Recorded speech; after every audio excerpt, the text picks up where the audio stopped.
नमस्कार, आप देख रहे हैं आवाज इंडिया, देश की भरोसेमंद आवाज। मैं हूं पिंकी। आइए नजर डाल लेते हैं देश और दुनिया की 10 बड़ी खबरों पर। प्रधानमंत्री नरेंद्र मोदी ने शनिवार को सऊदी अरब के क्राउन प्रिंस मोहम्मद बिन सलमान से फोन पर बातचीत की। बातचीत में दोनों नेताओं ने मिडिल ईस्ट में हालात और खाड़ी देशों में बढ़ते तनाव पर चर्चा की है। पीएम मोदी ने ऊर्जा और नागरिक बुनियादी ढांचे पर हमलों की निंदा की और दोहराया कि भारत पश्चिम एशिया में ऐसे हमलों का विरोध करता है। पश्चिम एशिया में बिगड़ते हालात को देखते हुए केंद्र सरकार सतर्क हो गई है। राजनाथ सिंह ने आईजीओएम की पहली बैठक में संभावित प्रभावों की समीक्षा की। बैठक में निर्मला सीतारमण सहित कई मंत्रियों ने हिस्सा लिया। सरकार ने सभी मंत्रालयों को बेहतर समन्वय और तेजी से फैसले लेने के निर्देश दिए। साथ ही मध्यम और दीर्घकालिक तैयारियों पर भी जोर दिया गया। पश्चिम बंगाल विधानसभा चुनाव से पहले कांग्रेस पार्टी ने बड़ा फैसला लेते हुए सभी 294 सीटों पर अकेले चुनाव लड़ने का ऐलान किया है। पार्टी ने भवानीपुर से ममता बनर्जी के खिलाफ भी उम्मीदवार उतारने की पुष्टि की है। इस कदम से इंडिया गठबंधन में साफ दरार दिख रही है, जिससे राज्य में बहुकोणीय मुकाबला तय माना जा रहा है।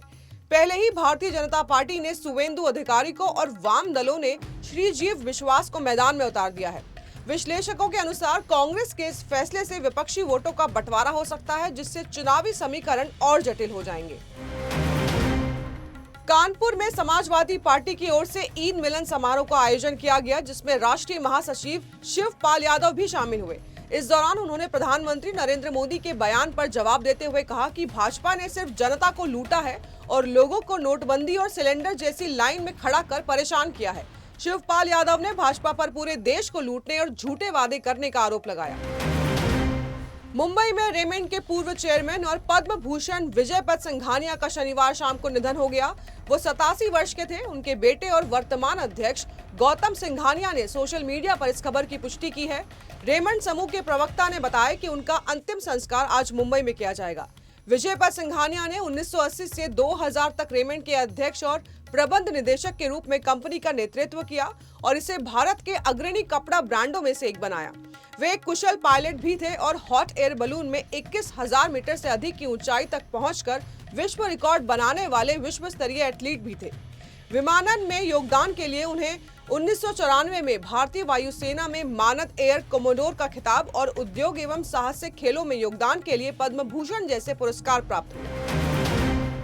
ब्रजेश सिंह से जुड़े 2004 के चर्चित कैंट फायरिंग मामले में लखनऊ की एमपी और एमएलए कोर्ट ने बड़ा फैसला सुनाया है। कोर्ट ने मुख्य आरोपी ब्रजेश सिंह और उसके 4 साथियों को सबूतों के अभाव और संदेह का लाभ देते हुए बरी कर दिया है। अदालत ने कहा है कि अभियोजन पक्ष आरोप साबित करने में असफल रहा। इस फैसले के साथ करीब 22 साल पुराना ये हाई प्रोफाइल मामला अब समाप्त हो गया है। आरबीआई ने 27 मार्च 2026 को अपने पेमेंट्स विजन 2028 डॉक्यूमेंट में ई चेक पेश करने का प्रस्ताव किया है। इसका उद्देश्य पारंपरिक कागजी चेक्स के स्थान पर एक तेज, आसान और सुरक्षित डिजिटल पेमेंट सिस्टम को बढ़ावा देना है। आरबीआई ने कहा कि वो ई चेक्स की शुरुआत की संभावनाओं की जांच करेगा, ताकि कागजी चेक्स के लाभों को डिजिटल पेमेंट्स की रफ्तार और भरोसे के साथ जोड़ा जा सके। दिल्ली सरकार ने ईवी पॉलिसी 2.0 के तहत पुरानी पेट्रोल और डीजल गाड़ियों को स्क्रैप करने पर सब्सिडी बढ़ा दी है। 15 लाख रुपए तक के इलेक्ट्रिक कार पर 1 लाख रुपए की छूट, 2 व्हीलर पर 10,000 रुपए और 3 व्हीलर पर 25,000 रुपए की मदद दी जाएगी। इस पॉलिसी का उद्देश्य प्रदूषण को कम कर दिल्ली को पर्यावरण मित्र बनाना है। सरकार ने इसके लिए 200 करोड़ रुपए का बजट रखा है। आईपीएल 2026 के पहले मुकाबले में आरसीबी ने सनराइजर्स हैदराबाद को 6 विकेट से हराकर धमाकेदार शुरुआत की है।